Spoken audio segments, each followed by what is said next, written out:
Hey, good Monday morning. Good Monday morning. I am your host, BKP. We are North Georgia's only live online morning show. Before we get, it's Monday. Last week we had a Monday. There was a Monday last week, but we did not participate live on the air. So this is our Monday, right? Okay. Yeah, so we're back to Monday because what is chagrin? Much to the chagrin of others, I enjoy Monday morning. It's the day I can't wait to get here. Everybody around me, they're like, you should see the eye rolls around here. The like, really? Because the ladies here had a great weekend. Great lake weekend, okay? They were out at the lake, which is great. But I always enjoy getting back here Monday to the show. It's just what I like to do, all right? Let's tell you how to get involved in the show, communicate with the show, be a part of the show. 706-889-9700, 706-889-9700, or you can email me, chief@fetchernews.com, chief@fetchernews.com. Follow us on Twitter @FetcherNews, @FYNTV. Also our YouTube channel, FYNTV Fetcher News. Subscribe to our YouTube channel, and anytime we're broadcasting something live, you'll get a notification. And then find us on Facebook, FetcherNews.com. You know, there's a bad example, all right? You know, there's throughout the week, I pause because I do not script the show. I write notes. Just to let you know, Monday morning, exactly how this starts, okay? I will get up 3:30, sometimes 3:45 a.m. It's been 3:55 once or twice. But, you know, and then I'll get my computer out and I will start to read and research because a lot of people will release stories 11 p.m. on Sunday night. Okay, or at night period, 11 p.m. And then 4 and 5 a.m. stories get released for the day. Now, fortunately, our good friend, Rush Limbaugh, gets the Donald Trump Twitters at 10:05 and 11, and what Donald Trump knows when Russia's going on the air. So Rush gets, you know, some fresh material around noon. But we look every morning at what is going on. We make notes, just bullet points of notes that we want to cover throughout the day, put our story list together, some videos and some pictures, and try to bring you the best information we can in 2 hours. Now, there are times on this show where, because it's unscripted, unlike Samantha Bee, it's unscripted to where I have to pause. And the gears up here, I know you don't think so, but they're like all these little wheels going through my head, right? They all work together, and it's a real, you know, it's a complex thing. So, and I have to pause and say, this is not a good idea. It's not, okay? It's not a good idea. Don't say this. Pull yourself back. That would be a bad example. And here's where I'm going with this after that long explanation. Joe Scarborough says, you know, this morning, I'm watching the MSNBC at 6. I have the show set up. I know what I want to talk about. I want to talk about tariffs. I want to talk about the jobs report, which we will. I want to talk about the North Korean summit, how Donald Trump's promising them, you know, a Chevy dealer with no tariffs in North Korea if they sign the paperwork, okay? Sign here now. Donald Trump's going to do the long tie routine. That's why the tie's so long. What the hell's wrong with you people? He's going to do the long tie. You remember the car dealer, the oldest book and the trick was the long tie back years ago, and the guy would throw the tie down over the paperwork. It would lay like this over the pertinent information that you really should be reading on the car loan. And you know where you bought the undercarriage cleaner and the this and the that and the wheel bright and, you know, spokes and whatever. So Donald Trump's going to do over in North Korea the long tie trick. It's going to lay over the deal. Look, just sign right here. I'm going to send you Chevys, and we're going to open up dealerships. No tariffs. Just sign. Just go in there. Okay, anyhow, I thought we were going to talk about that. But anyhow, I go on to the enemy of you and I, the negative news network, MSNBC. Give me a Morning Joe and Mika picture there. And Joe Scarborough, they are losing their mind today, okay? Mike Barnacle even said, some think that North Korea is the story of the day. It's not the big story compared to this. Compared to what was broke on the front page of the paper concerning the memo for Trump's lawyer that he cannot be indicted. And Rudy Giuliani said he could have shot James Comey and not got indicted. You may think North Korea is the big story. Not compared to this. Shocking attack on the foundation of our country. So we were forced to reel back in and discuss some things. Now, I want to put this out here this morning. I've already tweeted it. I tweeted this out at 6:15, I think, because Schmuck Joe, okay, it's like a jelly. Schmuck Joe, okay? Okay, Schmuck Joe and Mika. You know, Mika, every time I say it, it's like, you know, a wild animal that you would hear running through the woods. Did you see the Mika run through the woods? Anyhow, I'm sorry. I don't know what. I mean, I believe it's time to say the most damn outrageous thing of the week. Who will be the media? Who will be the news network anchor or someone in the media industry? One in the same entertainment industry. Let's try that again. See if I can get the joke right this time, damn it. Who will be the network news anchor or someone in the entertainment industry, one and the same, to say the most outrageous thing of the week to try to get on the news? Hey, would it be Joe Scarborough coming right out of the box? Woo, shooting right out of the box. So Joe Scarborough says, well, you have to play it like this. You have to say this. You have to just play the game. So according to Rudy Giuliani, that means Barack Obama could shoot Rush Limbaugh, Speaker Paul Ryan, and George W. Bush and not get indicted. Did Joe Scarborough just make it open season on conservatives? I'm serious. Do we not have enough whack jobs out there? Enough whack jobs out there that we have to talk about this? I mean, Joe, I don't know, there's this guy named Steve Scalia, and Steve Scalia is a Republican, and a liberal Bernie Sanders type guy showed up, fish in a barrel. They were practicing for the annual congressional baseball game fundraiser, and he just decided to open fire on conservatives on the field. And Steve Scalise, not Scalia, Scalise, right? Steve Scalise, okay, almost died, several surgeries, months of rehabilitation to get back to where he is now. And you go on TV and say, well, that means Barack Obama could have shot Rush Limbaugh, Speaker Paul Ryan, and George W. Bush and not been indicted. So I ask again, did Joe Scarborough just make an open season on conservatives? What's wrong with these damn people? What the hell is wrong with these people?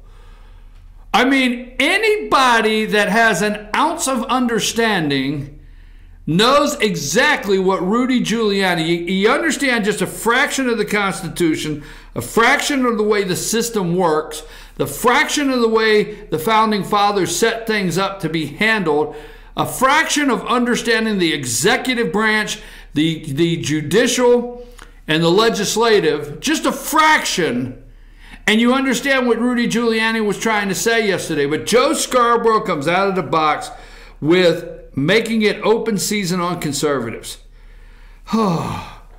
I mean, I'm just wondering if something happens now, if the media will hold Joe Scarborough responsible for inciting, maybe referring to, maybe sending code word. Because you know the damn wackos watch his show. I mean, you know, on the right, we got conspiracy theory people. I mean, they get a, you know, our people are getting a little Reynolds wrap out. They're putting an aluminum foil hat, tinfoil hat on, and they got some conspiracy theories. But over there on the left, those wackos will shoot you. Yes. Crazy ass people. And Joe just said, hey, it's open season on Rush Limbaugh. I'm glad I'm not a conservative talk show host, and I'm not nationally known. And I'm sure glad I didn't tweet Joe's name out, or Obama's, or Rush's, or Speaker Ryan, or George W. Bush. I am glad I did not tag any of them in a tweet this morning. Oh, hell, I did. All right, let's get past that. Let's try to get past that. Pardon me, ma'am. I did not want to open the show with this, but we're going to have to. Okay. Now, you're going to hear all week long, and you're going to hear this morning because they have nothing to report. They've gone in, there's nothing to report. Okay? The mass shooting in a school is not on the chalkboard.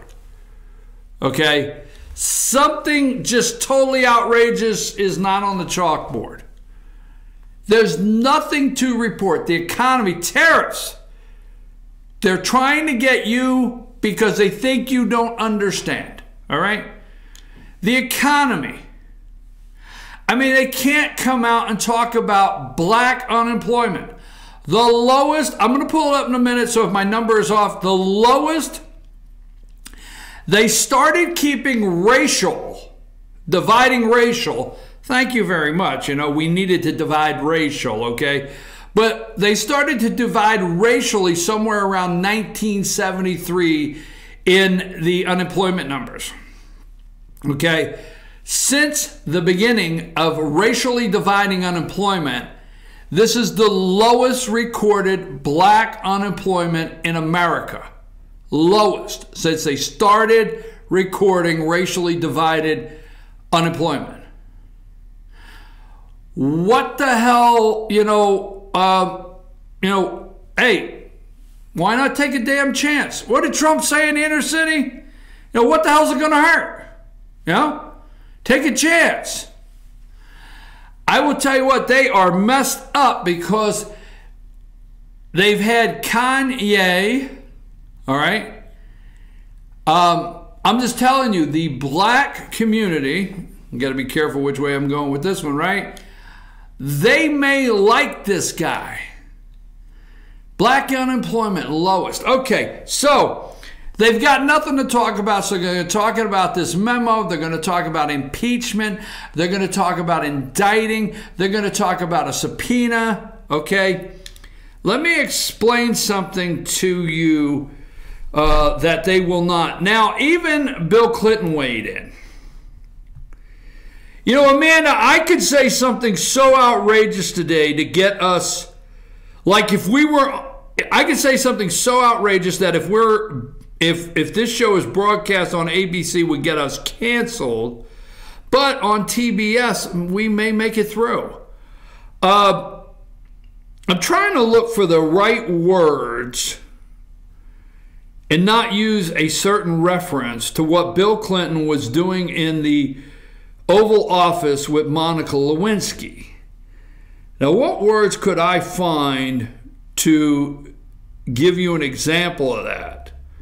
Well, I'm not going to go as low as Samantha Bee, and I'm not on Ambien, and I'm not going to drunk tweet something like Roseanne. So I'll just put that up. Bill Clinton suggests Trump would have already faced impeachment if he were a Democrat. Okay, let me explain to you. Ford, okay? What happens here? And nobody will tell you this, so I'm going to get really serious in my focus, okay? You're hearing Robert Mueller, the special counsel, indicting all these people. So don't take this wrong. This is not a negative whether your level of education, because I'm not smart at all, right? You've listened to the show. But the reality is the special counsel can indict crimes. Because you see, Paul Manafort is not under executive privilege. He's not the President of the United States. Okay? Michael Flynn, George Papadopoulos, the list goes on. They're not, even Michael Cohen, they're not executive, they're not exempt from being indicted by law enforcement. And the special counsel has the power to go to law enforcement, they got the power to go and take their evidence and get an indictment and indict these people. Okay? So you're hearing that all the time. So you may wonder, just bring you up here, you're hearing MSNBC and CNN and these crazy ass people sitting around a table talking about the president getting indicted. All right? Getting indicted. And he can't be indicted, can't be subpoenaed, and cannot. I mean, he could shoot somebody and not be indicted, is what Rudy Giuliani said. Here's the thing. Everybody has gone nuts of Comey. Now, we don't have time to break it down. I just want to dispel what they are trying to sell to you. So Comey gets fired. You do understand there's a cabinet. And the cabinet has the people that Donald Trump picked that Congress confirmed. It's a great system our founding fathers set up. But Trump, it's his cabinet. It's his cabinet. The Department of Justice reports to the President of the United States. It's his cabinet. Period. The Department of Education, Betsy DeVos. Department of Homeland Security. Department of Justice. Period. On and on. It's the President of the United States cabinet. So that's where it stops, in the executive office. Now, the Department of Justice reports to Congress. They go up there and Congress calls them up to give them a report. Hey, how is this doing? We're spending millions of dollars. Give us a report. Department of Education. Every day if you turn it on and you go check somewhere, somebody's giving a report out of one of these departments. It's the executive branch sending them down to report to Congress and give reports and updates. So and I hate to do this, but the damn media, Joe Scarborough, Mika, and Barnacle, and the thing is they got money, damn it. Who the hell keeps giving these people money? Give it to me. Anyhow, so the reality is you have a cabinet in the executive branch. Mike Pompeo goes down to give a report. It's like the executive office branch is sending the report. Pay attention to it. That's number one. Number two, okay? Indicting. All right? So he can fire because who is under the Department of Justice? The FBI. So the Department of Justice needs to write a recommendation to their boss, which Rod Rosenstein did. He wrote what he thought was the issue at the FBI concerning James Comey to Donald Trump. It's just like this office here. If my general manager that we have, I'm the CEO of the company, if the general manager comes to me right now and makes a recommendation, okay, I actually, just so you know, I don't go out and let people go. We discuss it internally. And then I ask what everybody thinks. So Rod Rosenstein goes to the President of the United States and says, here is a memo where I feel the FBI stands, which gives the President of the United States the authority to fire James Comey. It's that simple. Nothing was done wrong. He acted within the authority that he has as the President of the United States, overseeing the Department of Justice, which was handled correctly. Rudy Giuliani is out there saying yesterday, look, the big, nobody will shut up about is firing James Comey. Hell, if he'd have shot James Comey, he's not going to get indicted for firing James Comey. The media's praying. I know what you think. You think, really, you say these kind of things, it's kind of, you ought to be careful religiously. No. I really think that they have prayer meetings to some little Buddha thing that they get out. I don't know what the hell they get out. I'm not joking. I think they get something out and they all hold hands in a circle and pray today's the day that Donald Trump can be indicted. I really do. But he can't, Rudy Giuliani's trying to explain to you he cannot be indicted for firing James Comey. The President of the United States, if he'd have shot James Comey, that's it. Now, poor choice of words, but he's trying to tell you he can't. Learn, take a minute, take a damn class. So that being said, let me explain a little bit because they continue to go back and forth about Nixon. All right? And I have it here. Okay. First of all, Nixon resigned. He resigned the presidency. Okay? When he resigned, don't forget the report. The Watergate report called him an unindicted co-conspirator. That was the Watergate report. See, Watergate, hey, they indicted people, they put people in jail, right? Call Scooter Libby, right? They put people in jail. All right, Watergate. And the report said Nixon was an unindicted co-conspirator. Now, what that meant was he has executive privilege. So we can tell you he's unindicted. We can't indict him. They couldn't indict him. We can't indict him. But he was a co-conspirator. Okay? So let me explain this to you. Now, when he became a private citizen and he resigned, his unindicted co-conspirator status now could have turned into an indictment. He's not President of the United States. He's no longer under executive privilege. He could have been indicted. Before then, the only thing they could do is take the report to Congress and start impeachment proceedings. That's what Rudy Giuliani was saying. He can't be indicted. Now, Trump can be an unindicted co-conspirator. Watch for this. He could be an unindicted co-conspirator. The report, if the report says that, that would be exactly what the report said about Richard Nixon. I know I'm just using 2 or 3 words, but that's the gist of the report from Richard Nixon. Unindicted co-conspirator. So we got to watch if Mueller says unindicted co-conspirator. Now at this time, Nixon resigns for the best of the country.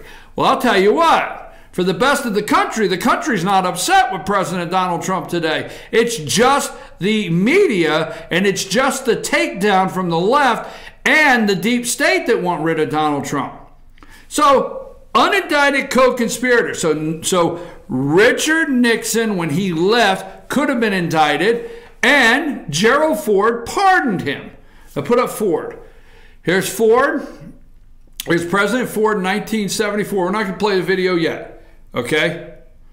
Not going to play the video yet, but here's Gerald Ford coming to the American people in 1974 and explaining a full, unconditional pardon for Richard M. Nixon, Milhouse. Richard Milhouse Nixon, okay?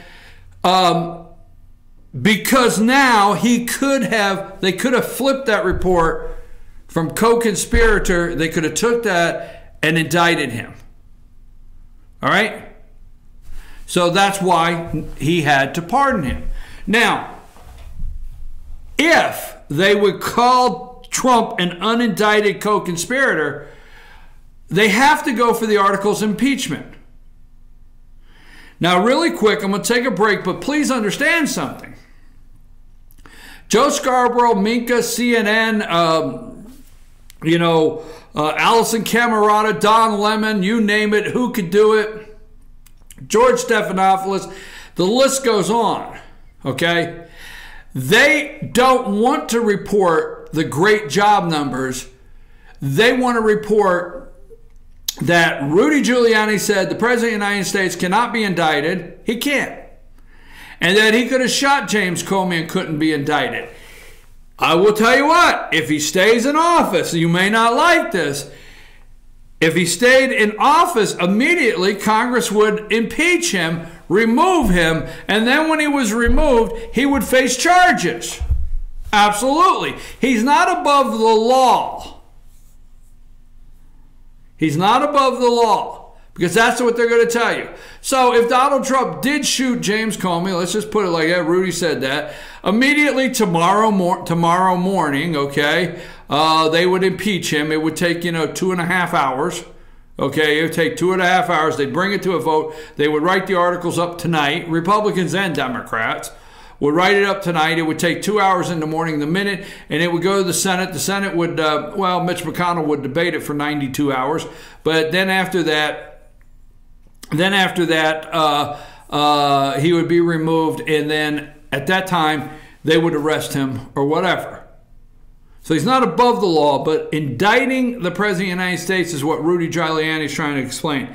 So it goes to impeachment.